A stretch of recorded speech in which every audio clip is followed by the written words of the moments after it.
Olá, meu nome é Flávia Vasconcelos, sou monitora M1 da Biomorfo Microhisto e nesse vídeo vamos abordar um pouco sobre os aspectos teciduais dos linfonodos.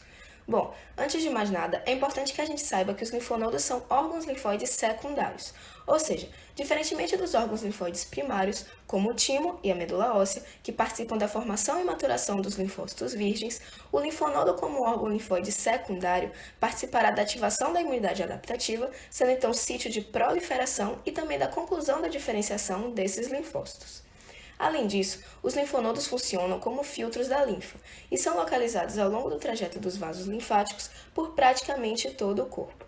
Dessa maneira, eles acabam removendo partículas estranhas desse fluido antes que ele retorne ao sistema circulatório sanguíneo e assim acabam também constituindo importantes locais de fagocitose.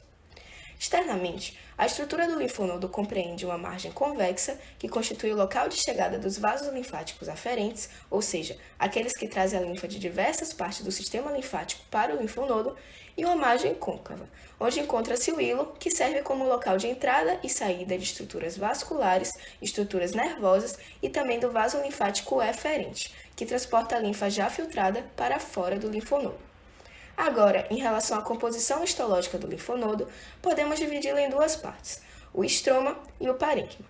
Começando pelo estroma, ele é responsável por dar suporte aos tecidos que realizará de fato as funções do órgão e assim acaba funcionando como um arcabouço para o parênquima, para os vasos e também para os nervos.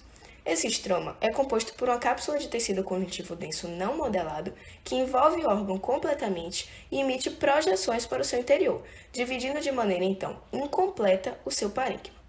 Essas projeções são chamadas de trabéculas e possuem a mesma constituição da cápsula, ou seja, também são compostas por tecido conjuntivo denso não modelado.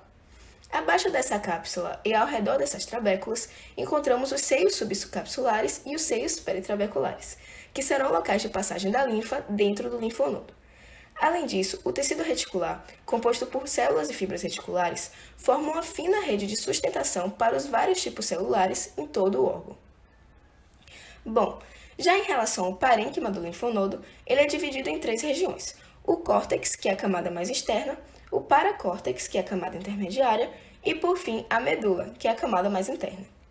A região cortical, ou córtex superficial, como já foi dito, é a camada mais externa do parênquima do linfonodo e é constituída por uma massa de tecido linfático frouxo, facilmente identificada pela presença dos nódulos linfáticos, que são constituídos predominantemente de linfócitos B, porém também com presença de macrófagos e células dendríticas.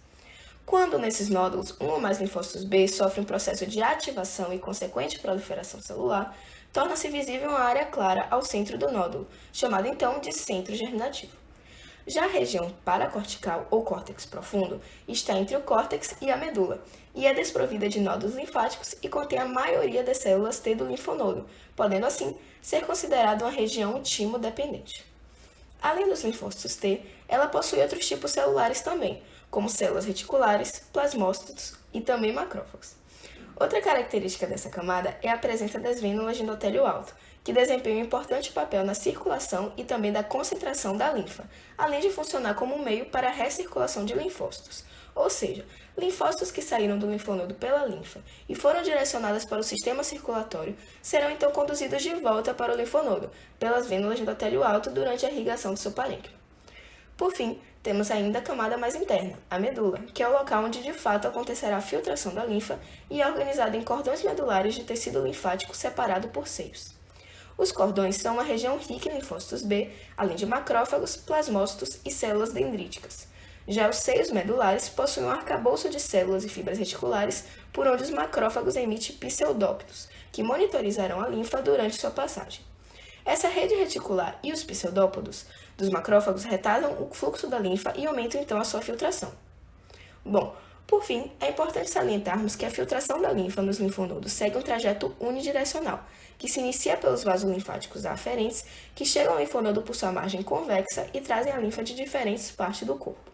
Essa linfa, então, segue em direção ao seio subcapsular, localizado internamente à cápsula, e de lá vai para os seios peritrabeculares, localizados lateralmente às trabéculas.